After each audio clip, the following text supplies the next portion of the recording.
reading from the Holy Gospel according to Luke. Glory to you, O Lord. The apostles said to the Lord, "Increase our faith." The Lord replied, "If you have faith the size of a mustard seed, you would say to this mulberry tree, 'Be uprooted and planted in the sea,' and it would obey you. Who among you would say to your servant who has just come in from plowing or tending sheep in the field, 'Come here immediately and take your place at table'?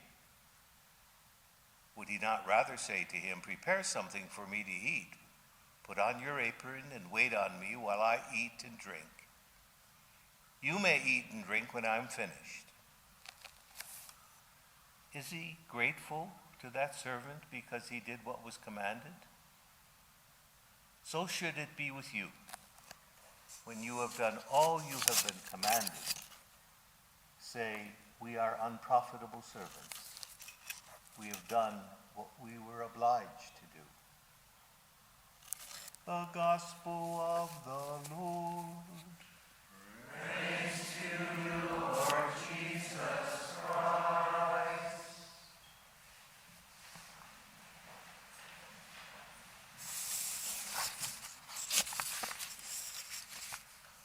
Just on a personal note, Father Jean and I have been the last 3 weeks in Wisconsin visiting family and friends based at our abbey on retreat and vacation. But it's always good to be back in the land of enchantment, which we are. Thank you. The emphasis on faith and service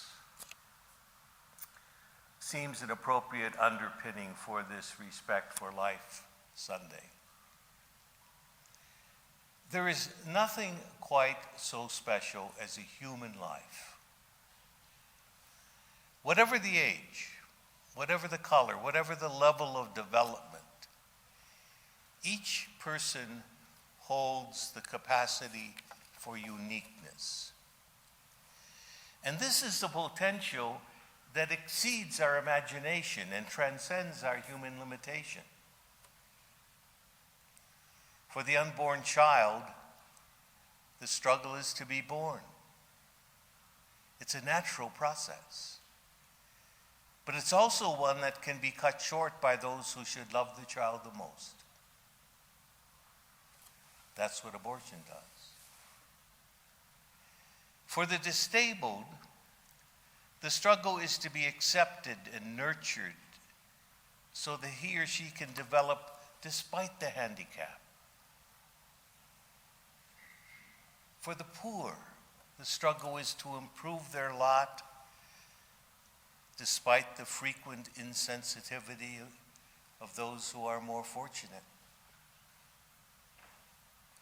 For those on death row, the struggle is to continue to hope that those who oppose the death penalty will ultimately succeed in its abolishment, as we have in our own state.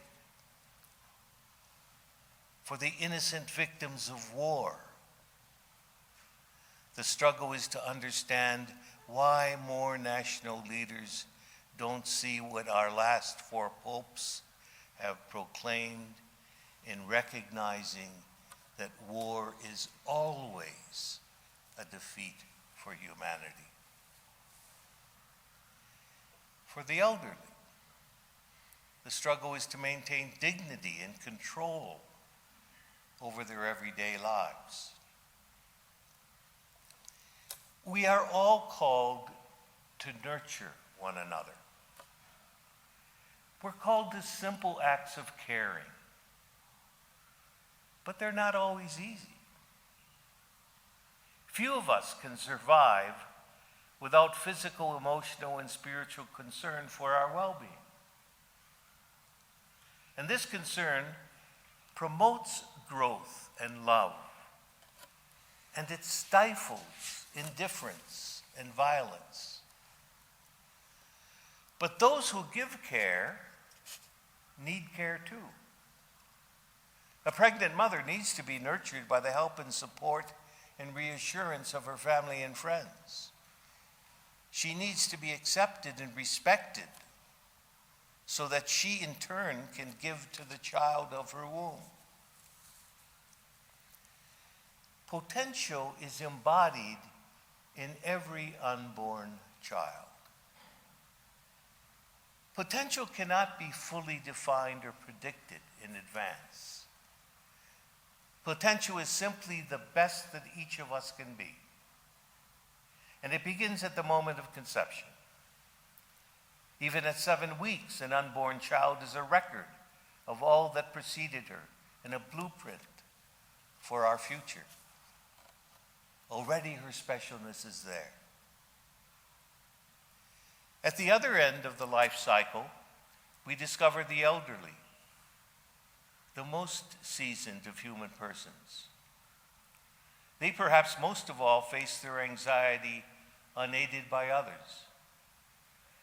Often afflicted with a body which is ceasing to function well, they can tend to discount their own value.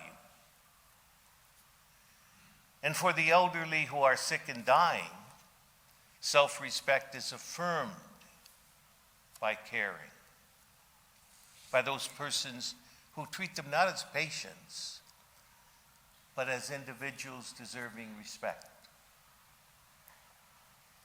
In making sick calls over many years, I'm often touched by the care and love elderly persons are receiving in homes, sometimes not even of family members. The senior years confront the elderly with their mortality. It's often a time when the question of God is a real question, as they experience loneliness and pain and don't know why. But this is also a time when dignity and respect become reasons for living. So we're all called to responsibility in our effort to respect human life at every stage. It's more than an obligation or duty. It's a willingness to respond to need. We believe that each person has a right to life that surpasses mere survival. And we must be willing to extend ourselves to protect that right at the risk of inconvenience and resistance. Responsible action in respect for life at every level is the mission and challenge of each of us. It preserves our past and it guarantees our future. Many people feel helpless in the face of so many of today's problems. After all, they say, what can one person do? So they do nothing. But the message of the gospel is very different. Not only must we take action in the face of human need, but there are some helpful things that each of us can do. What we do need not be dramatic. There are many opportunities to express our personal concern for life in the ordinary circumstances of everyday life. First of all, we can become informed about life issues. Secondly, we can communicate our information and concern about those issues to others. And thirdly, we can become involved in community programs that foster respect for life at every level. And finally, we can pray that a culture of life may continue to overcome the culture of death, which is so prevalent in our society. In a society, in a world where life seems as disposable as a styrofoam cup,